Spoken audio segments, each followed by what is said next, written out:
Good afternoon, everyone, and thank you so much for joining us today for our webinar.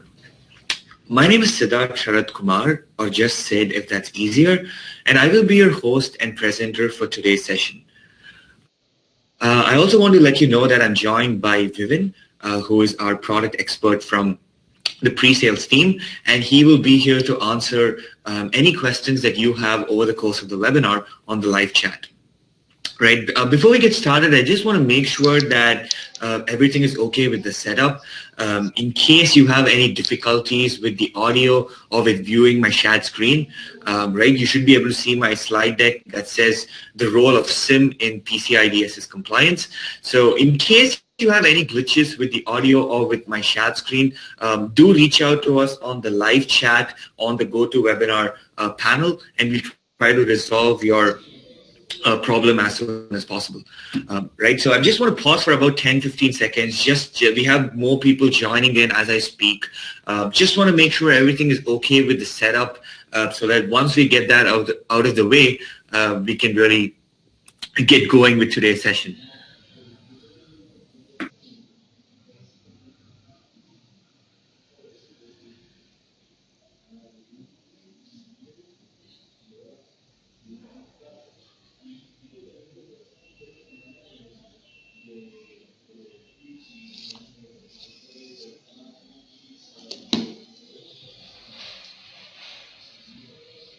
Right, so I hope everything is good with the webinar setup, and we can get started with today's session.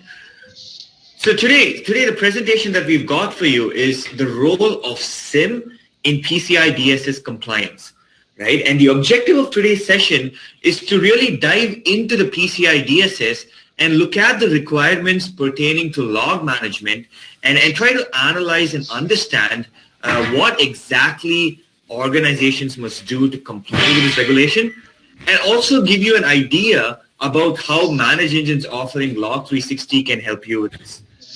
Right, so this is broadly speaking what we have in mind. I'm going to try to just recap on some log management fundamentals, right? Sort of like what the objective of all this is, right? Well, why do we need all of this?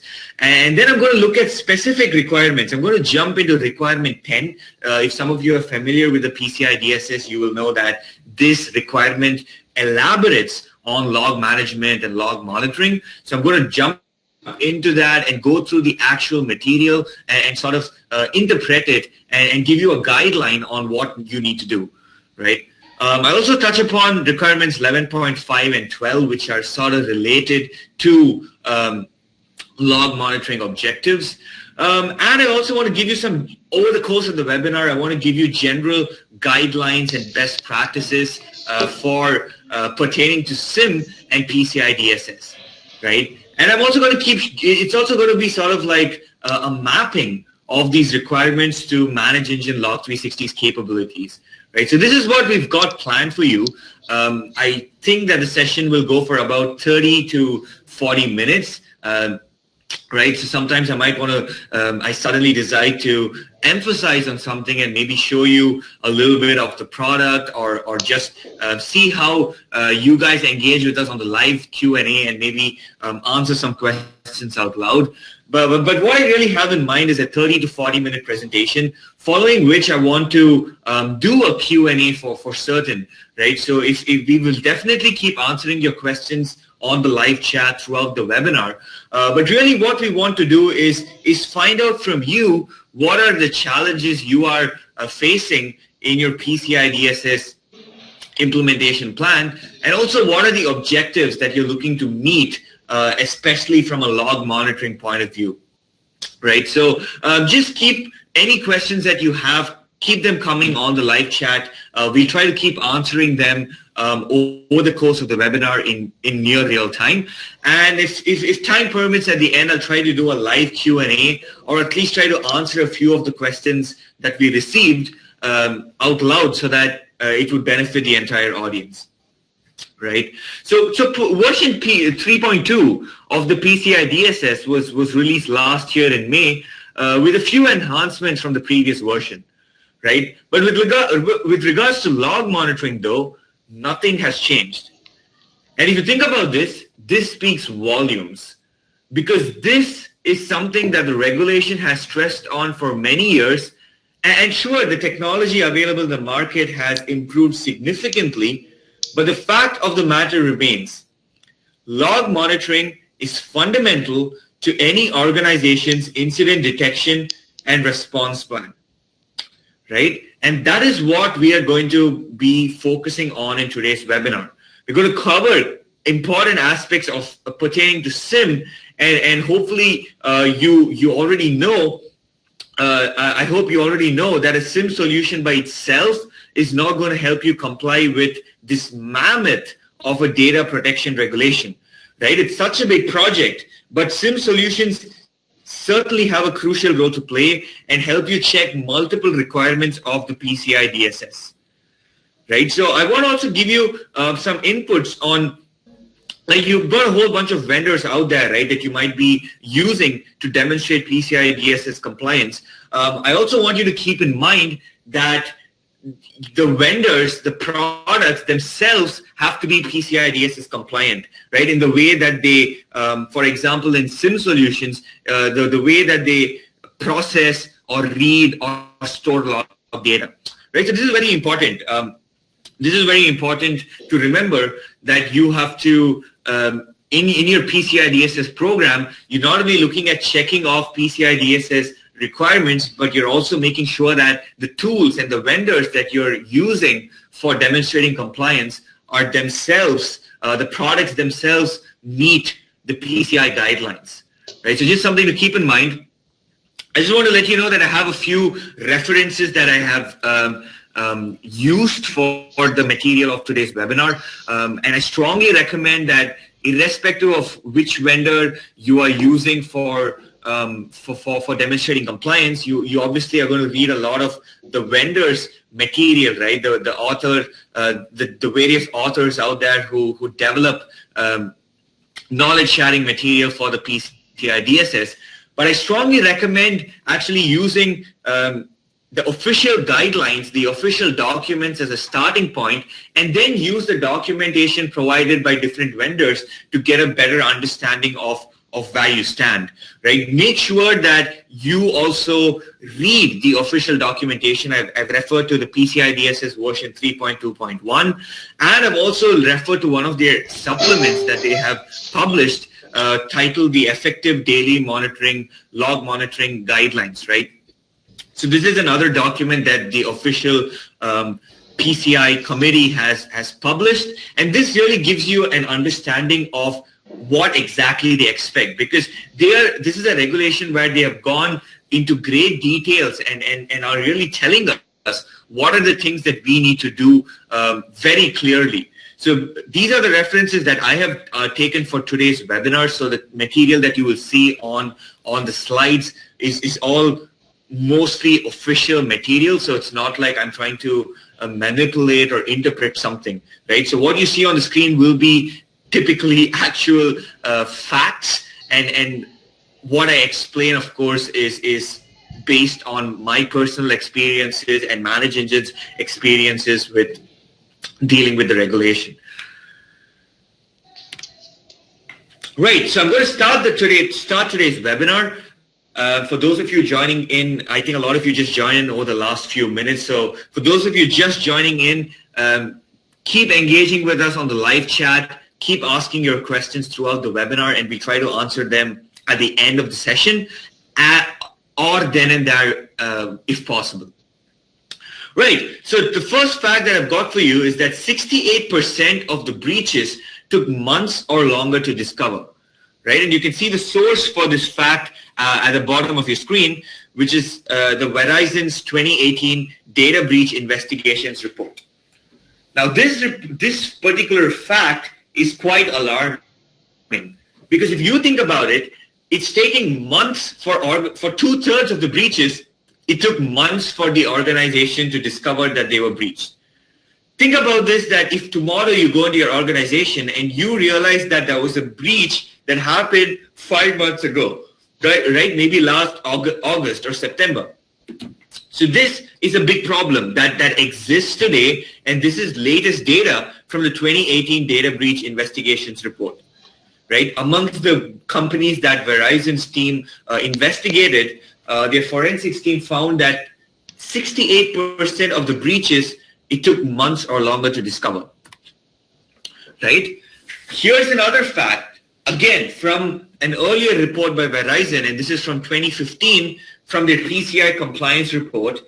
And here what they said was, amongst the breached companies that they investigated, none of the companies were PCI certified at the time of the breach, right? So do you see a bit of a pattern here? You see something on the previous slide where I'm saying that breaches are 2/3 of the breaches are taking months to discover. And here is a stat from another Verizon report where they said that amongst the breached companies that they investigated in 2015, none were compliant. None were PCI compliant, right? That's the key. None were PCI compliant at the time of the breach, right? I'm not going to go and say something outrageous and say that, oh, if you're PCI compliant, you will not get breached, because obviously that is nonsense. And I'm sure all of you agree with me that compliance doesn't guarantee protection from a breach.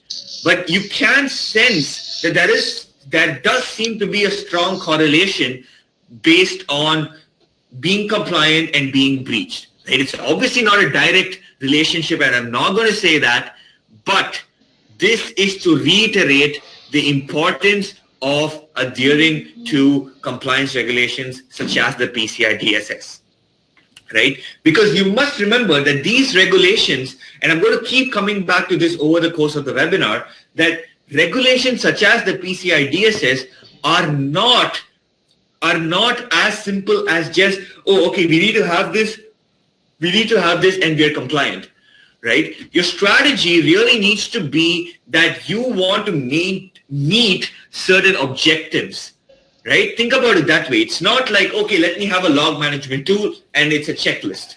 No, it's not as simple as that.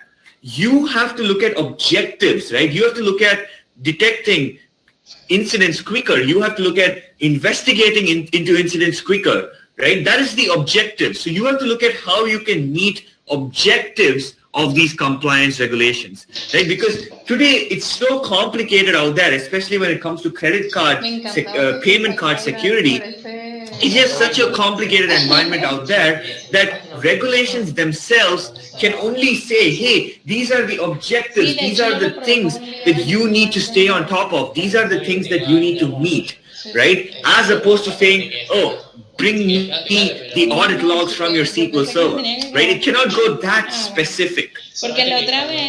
Just something else to keep in mind in terms of your PCI DSS compliance plan, which is that don't make your PCI project a separate IT security exercise, right? Because this, what the PCI DSS wants is really something that you should be doing ideally anyway, right? So you have to really intertwine the PCI DSS objectives with your IT security, your information security and compliance program, right? It should not be seen as two separate things. It's not that, okay, you have some IT security plan and then you're coming up with a PCI DSS plan, right? Both of them have to be intertwined because the objectives of the PCI DSS are in many ways what in an ideal world all security teams should be doing anyway, right? The PCI DSS is not asking for outrageous things, right? It's not saying have 1,000 people guarding your server rooms or anything of that sort,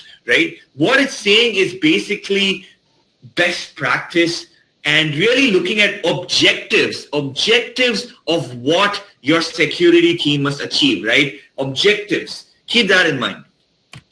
With that in mind, I'm going to say that real-time alerts can be the difference between a safe network and a breached one, right? Real-time alerts, because if something happens, if something goes wrong in your network right now, and you have a system in place that can send you a notification that, hey, something might be up, and if you are able to quickly go and investigate and respond to that threat, you are essentially, you are preventing a breach right there and ensuring that your network remains safe, right?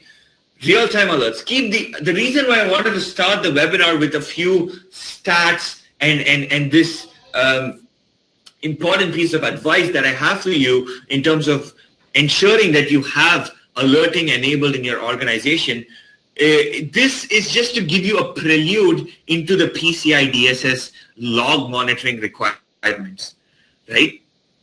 But even before we get to the, this is what requirement 10 says, right? This is from the PCI DSS. What you see on the screen is taken exactly from the PCI DSS official guide, right? The first point that says track and monitor all access to network resources and cardholder data, right? This is the broad requirement. I'm sorry about that. I think we just got cut for a moment. This is the broad requirement specified in requirement 10, right? Track and monitor all access to network resources and cardholder data. Now, in fact, in the log monitoring supplement that I spoke to you about earlier, they actually mention why this is important, right? And again, I've copied this text from the document, and it says log mechanisms and the ability to track user activities are critical in preventing, detecting, or minimizing the impact of a data compromise, right? And they go on to say that determining the cause of a compromise is very difficult, if not impossible, without system activity logs, right? So think about what I said, objective. What is the objective? We want to prevent, detect, minimize the impact of a data compromise, right? Ideally, we want to prevent, right? We want to prevent bad things from happening. But in case something goes wrong, we need to be in a position to detect that threat. And in case it goes into an attack stage or a breach stage, we need to minimize the impact of the compromise, right? This is very important. Your line of thinking, whether it doesn't matter, I'm not saying this is how only CIOs or managers should think, right? I'm saying even IT administrators, everyone at every level of the organization hierarchy must look at the PCI DSS in terms of objectives that you're trying to achieve, right? You want to prevent, detect, minimize the impact of data compromises, right? And I think it's obvious, and most of you would agree with me that determining the cause of a compromise is very difficult if you didn't have the logs, right? That is pretty that's pretty apparent, I think, for all of us, right? So when it comes to actually implementing log management, this is what it entails on a broad level, right? From a PCI DSS context, you need to do a scoping. Right? You need to do a scoping, and your consultants or your security, some of your security service providers might help you with this. But the first step really is to discover what are the assets that fall under the scope of your PCI audit. Right? You essentially are looking to secure cardholder data. So you really need to identify the systems and the interconnected networks that deal with this information, and you need to discover these assets in your environment, and then bring in logs from all of these different assets. And using a tool, using a SIEM solution, you can schedule reports to review security events, and you want to configure alerts to detect potential misuse. Right? This is a very broad strategy, something that a lot of us would probably be familiar with, if not already doing it. But you have to, I mean, some of us might be doing this without maybe not doing it, but not really getting the most out of it. But I think most of you agree with me that this is, broadly speaking, what we're trying to do. Right? We're trying to find out what are all the important assets. And then what we want to do is bring in logs from all of these different sources. Then we want to review security events regularly to check if something is wrong, and we do that using reports. And we also want to configure alerts so that in case someone does something wrong or there is misuse in your network, you're able to detect it, right? Here's a slightly more elaborate flow diagram of what we are trying to do, right? We have to first define audit policies on the assets that we discovered. We collect the logs, And your SIEM solution is going to do something extra. It's going to correlate information from your different assets and give you alerts so that you can respond. And at the same time, it's also going to collect all of these logs. So it's also going to report on different security events that are crucial for PCI DSS, and also archive this so that you can conduct a forensic investigation at a later point, right? I wanted to talk about this overview because from the next slide onwards, we're going to be looking at actual PCI DSS requirements. And I want you to keep in mind the SIEM process that a lot of us know. And like I said, a lot of you might be doing this already, which is great. But I just wanted to touch upon the very basic concepts of SIEM so that we are able to relate back to this when we look at PCI DSS, the official requirements. Right. Now, requirement 10.2.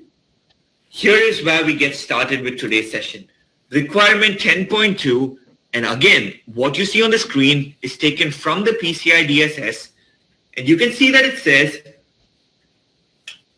implement automated audit trails for all system components to reconstruct the following events from 10.2.1 to 10.2.7. 10.2.1 to 10.2.7 essentially give you examples, right? What the requirement is saying is that you have to implement these audit trails and collect log information to reconstruct the following events, right? These are examples. But please note that this is not an exhaustive list, right? These are, of course, very important events that you must be tracking.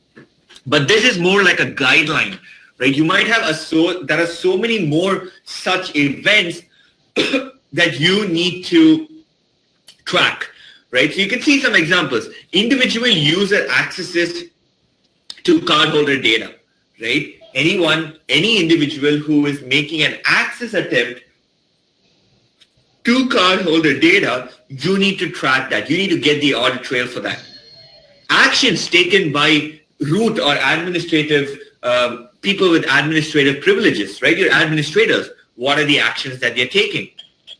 Any accesses made to the audit trail, right? You have a bunch of audit trails that you've generated to track different events. Anyone who's trying to access the audit trails, again, that's something that must be audited.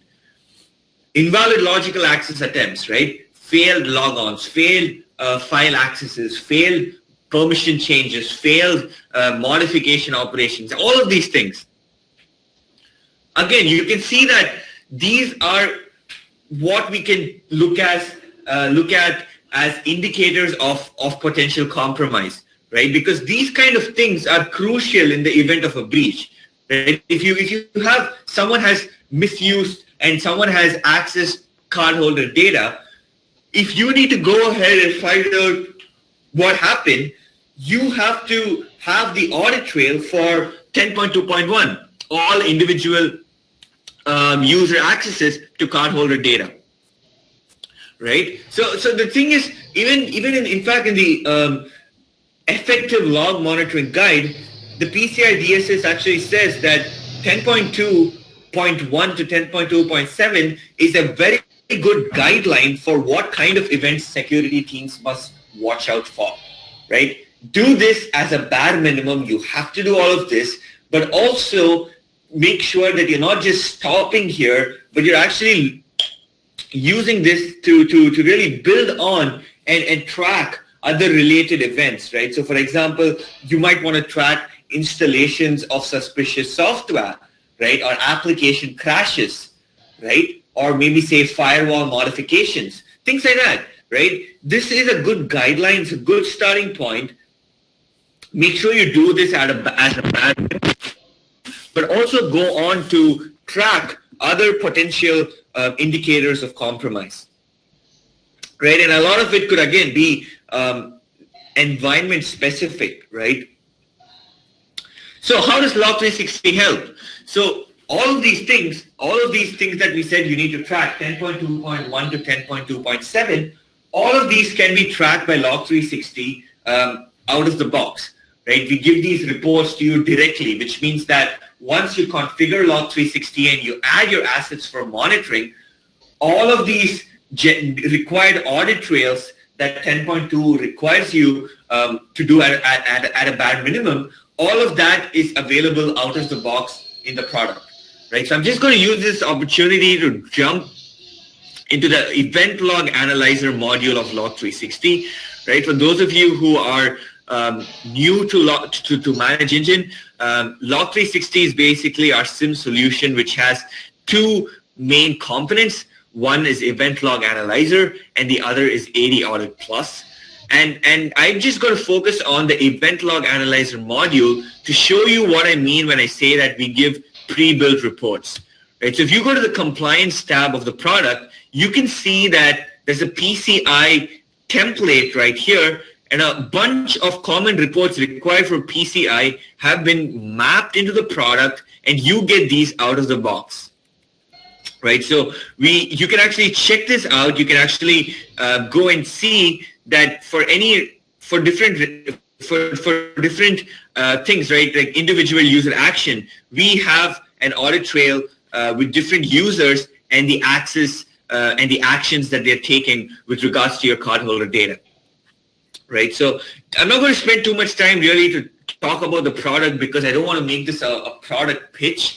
Right, but I just wanted to let you know at every point that we, Log 360, which is an integrated SIEM solution, is here to ease your PCI DSS compliance program, right? Whatever most of the things that the PCI DSS requirement 10 requires you to do, Log 360 gives that to you in the form of out-of-the-box reports, right? Pre-built reports, which means you don't have to go ahead and configure things. Right? If the PCI DSS wants individual user actions to be tracked, we are giving you a report with those individual user actions that the audit trails being recorded. Right? So these are just examples like system objects being created, users and groups being created and modified, log on failures, audit policy changes. All of these things can be tracked. All of this and a lot more can be tracked out of the box. Right, requirement 10.3. Now this goes a little bit more deeper and it talks about what are the kinds of things that must be captured in the audit trail.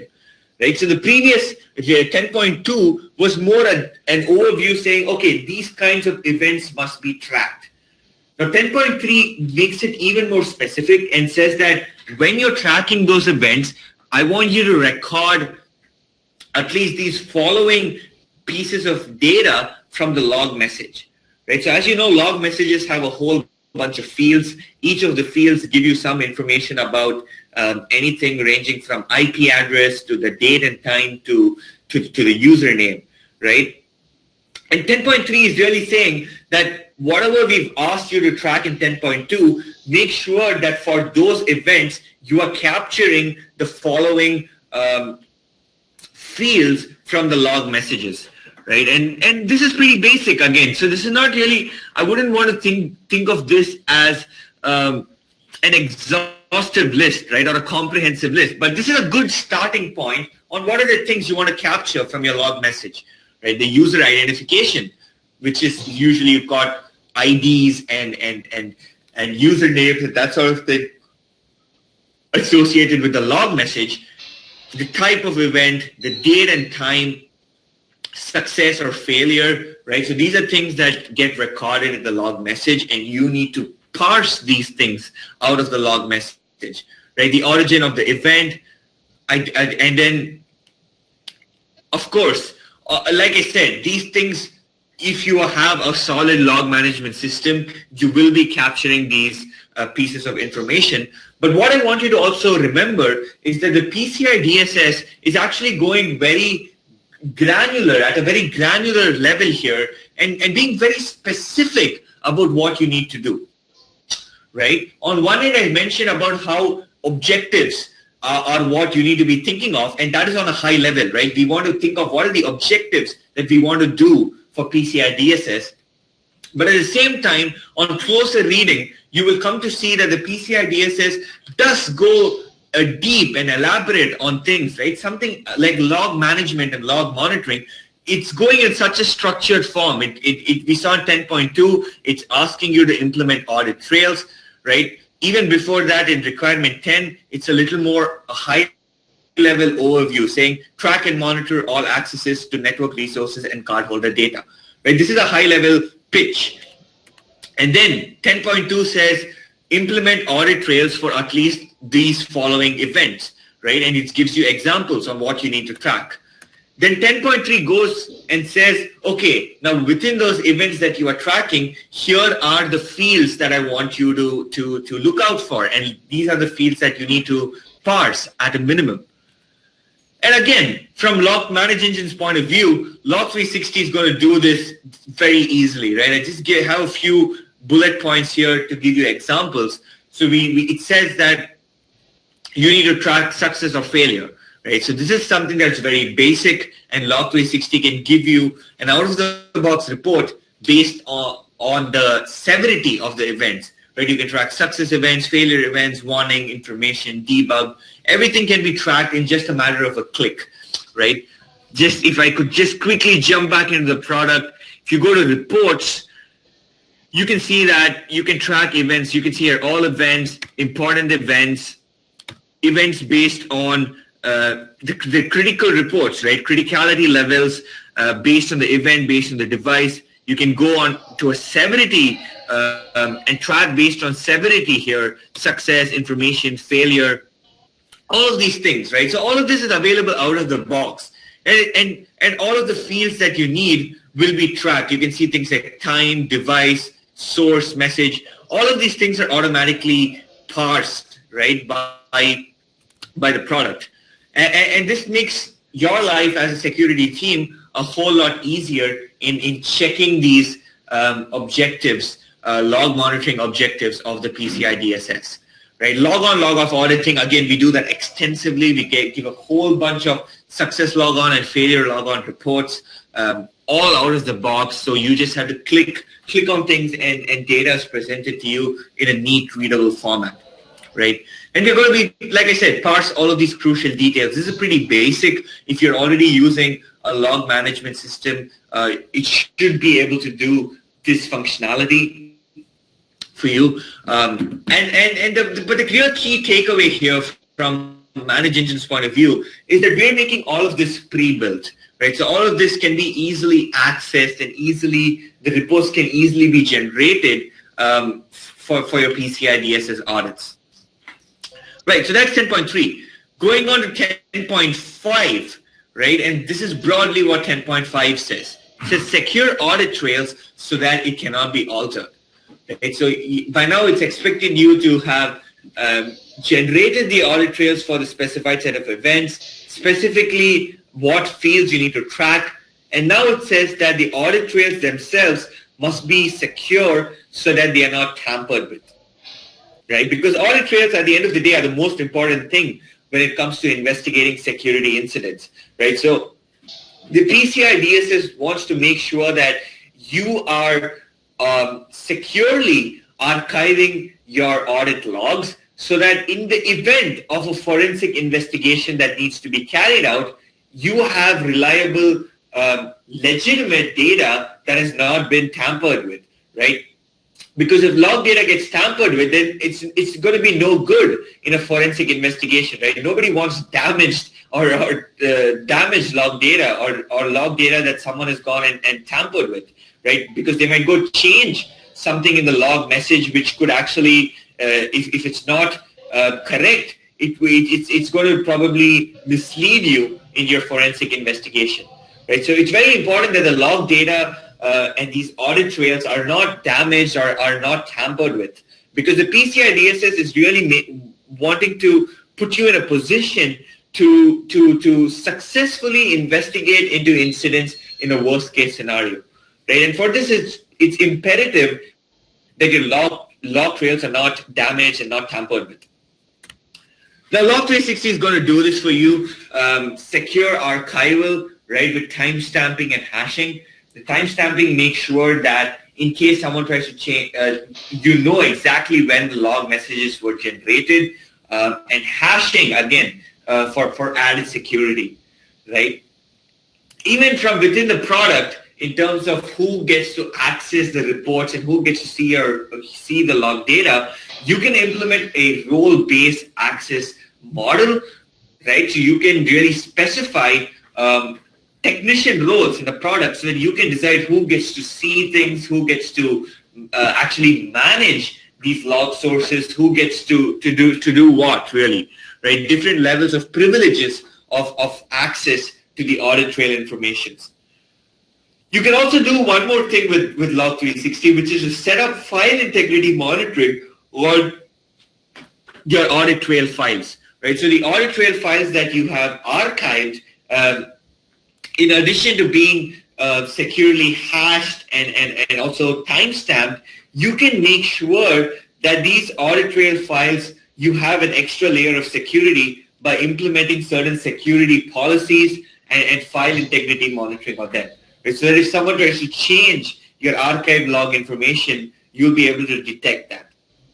And really, the only people who are trying to change the log data or tamper with log data are people who are actually trying to carry out attacks, right? Because no one else would want to hide their tracks, right?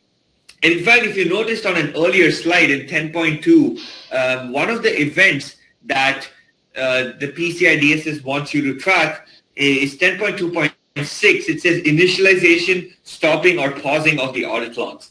Right? So someone goes and stops the audit log generation. If someone goes and changes the logging policy on a server, that is an indication that someone is trying to mess with something, right? Because they want to switch off the logging and then mess with something, and you wouldn't know who did what. So right, so it's very important, this archival of log data, and that the log data should be securely archived so that it's reliable in the event of a forensic investigation. Right, and then I'm coming to 10.6, and this is a very, very important regulation, requirement of this regulation, which says review logs and security events for all system components to identify anomalies or suspicious activity, right? This is the part where the PCI DSS, again, is building on the earlier requirements, where it's saying that, okay, now that you have got the audit trails, you've generated the audit trails, and you've captured the information from the audit trails that we've asked for, now go ahead and review these events and identify anomalies or suspicious activity, right? Review this and identify anomalies or suspicious activity.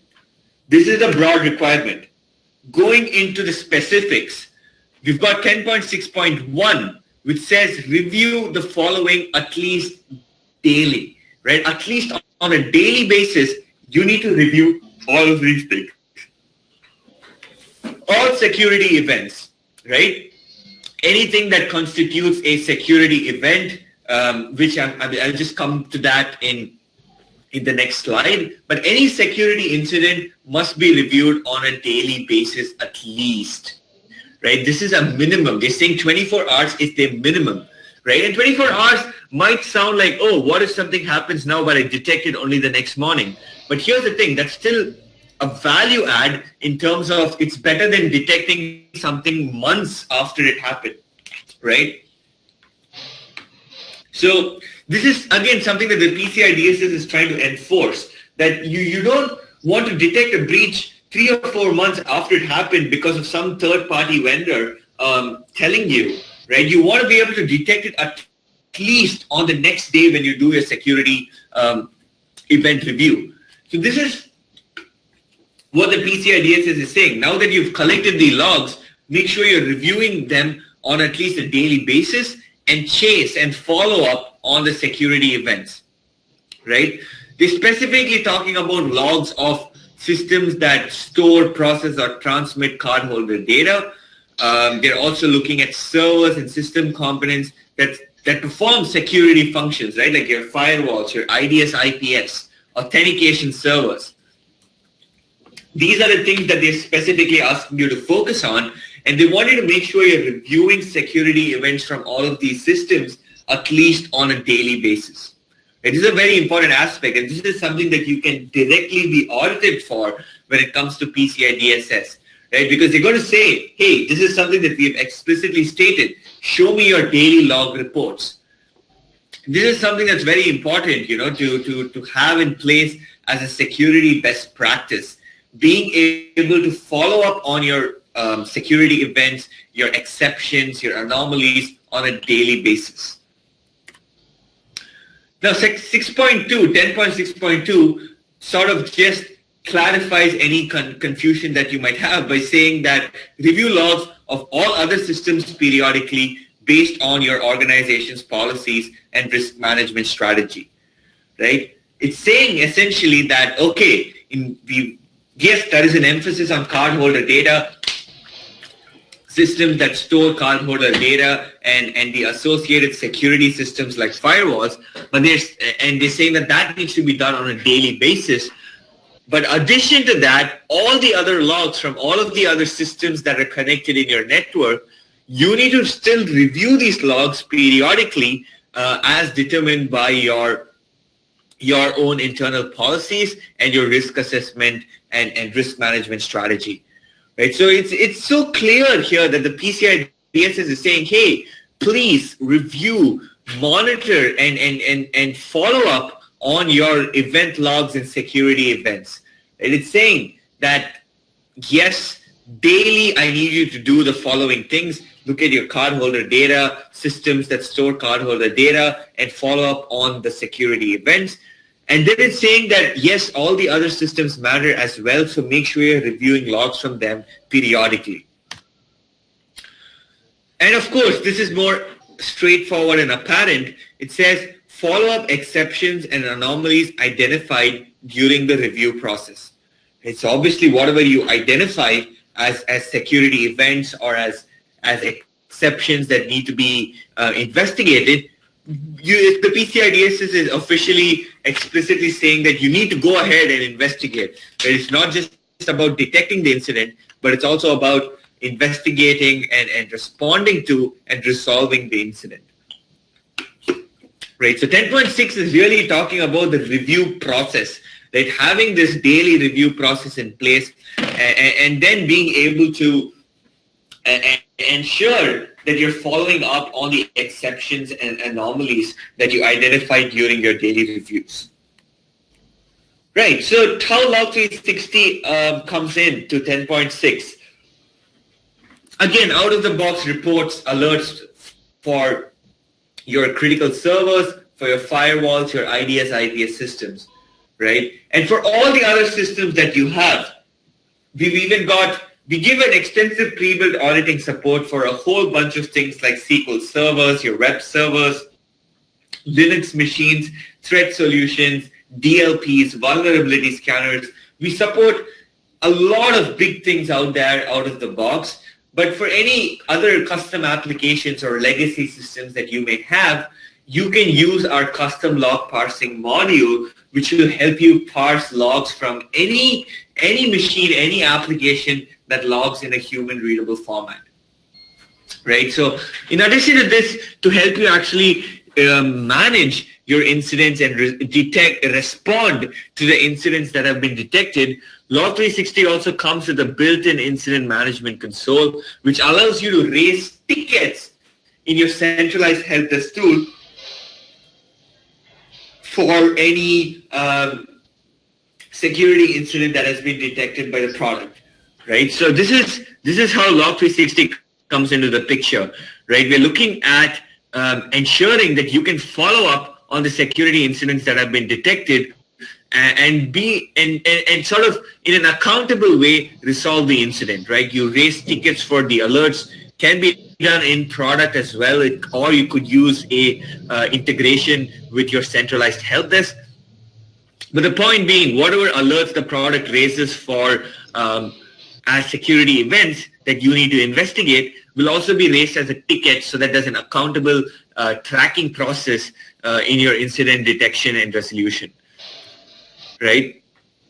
Before I go to 10.7, I just wanted to clarify. One of you asked us on the live chat that what do you mean by review all security events, right? So security event here, what they mean is basically a security incident, right? So I mean, technically everything is a security event. So they're obviously not saying go through like millions of logs, but what they're saying is that you need to review what are the security events. And to give you an idea of that, I think 10.2.1, going back to 10.2, it makes a lot of sense because these are essentially security events, right?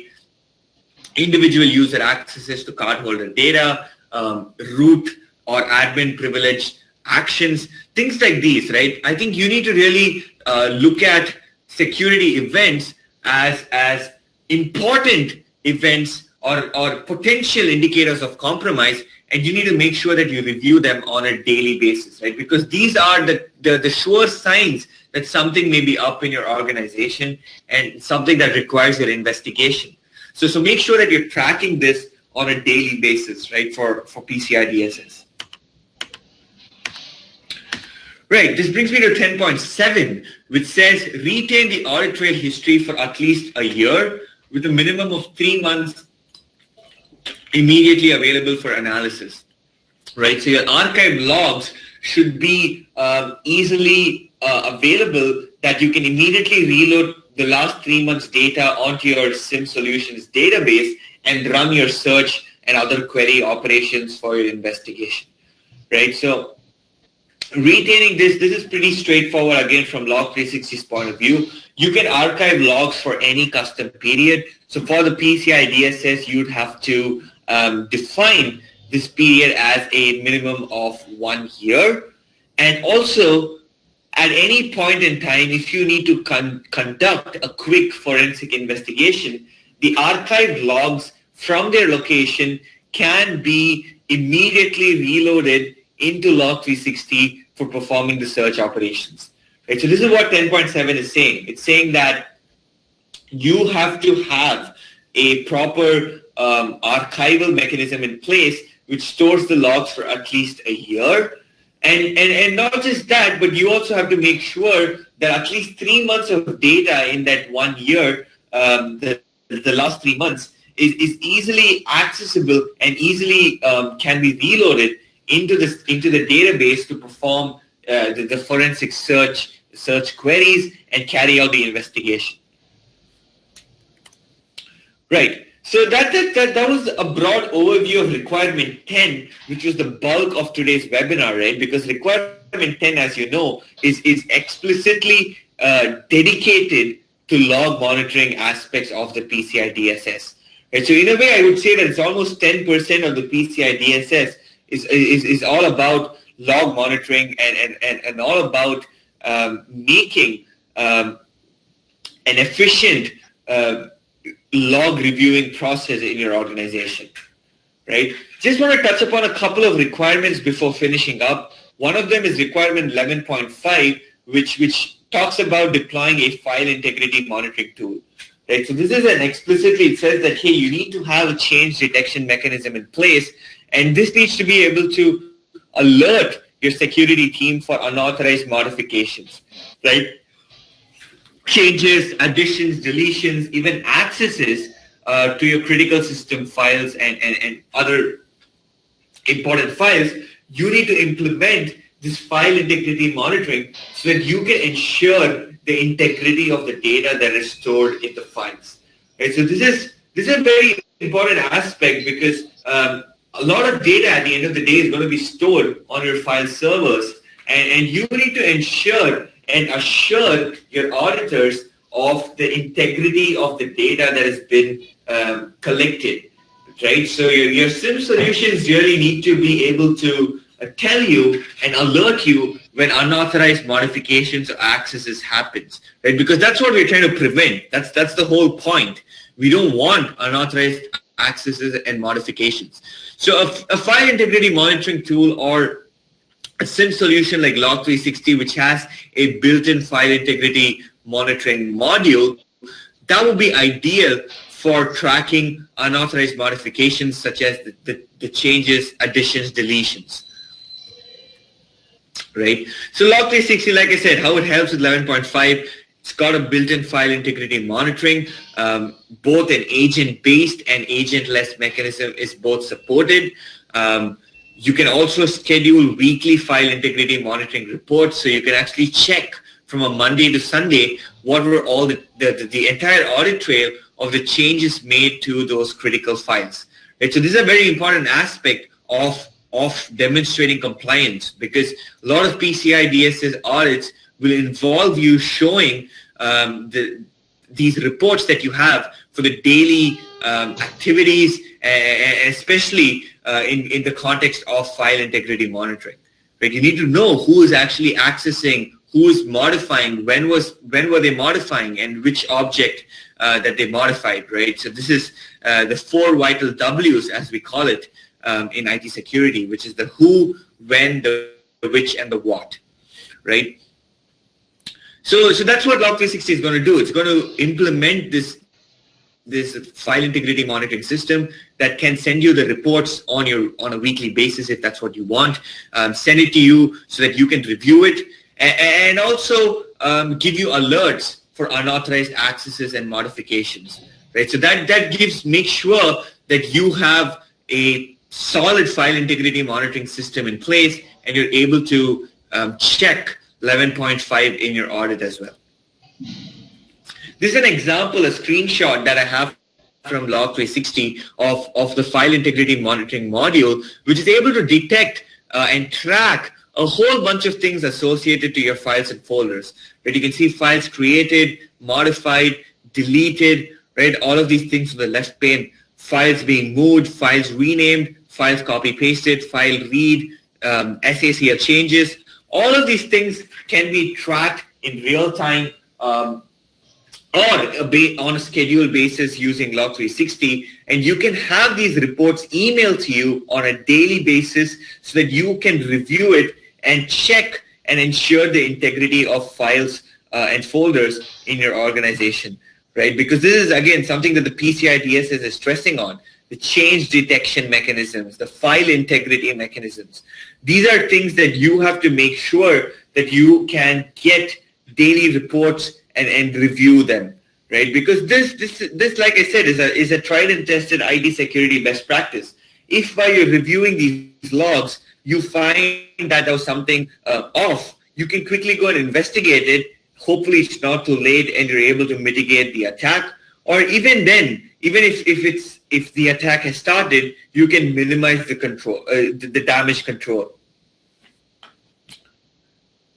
Right. So just one more thing I wanted to talk about before wrapping up the session, which was to not forget about requirement 12. Right? Because requirement 12 is talking about certain things which are sort of related to log monitoring and SIEM, and some of it can be achieved with the right set of integrations, right? So 12.10 says, implement an incident response plan, be prepared to respond immediately to a system breach, right? So a lot of solutions out there that can integrate your log monitoring tool with external sort of response driven software, right? You have to make sure that you can do that. 12.5.2, monitor and analyze security alerts and information and distribute it to appropriate personnel, right? So you get 10 or 15 alerts, and you have to make sure that these alerts are being assigned to the designated administrators, and the progress in the resolution of the alerts is being tracked closely, right? Because this is going to be an important parameter to judge how well to judge how well your security team can respond to incidents, right? So this is just to do with like the standard thing in IT, right? We like to raise tickets and close tickets so that we have an accountable view of what is going on in terms of responding to these critical changes and incidents, right?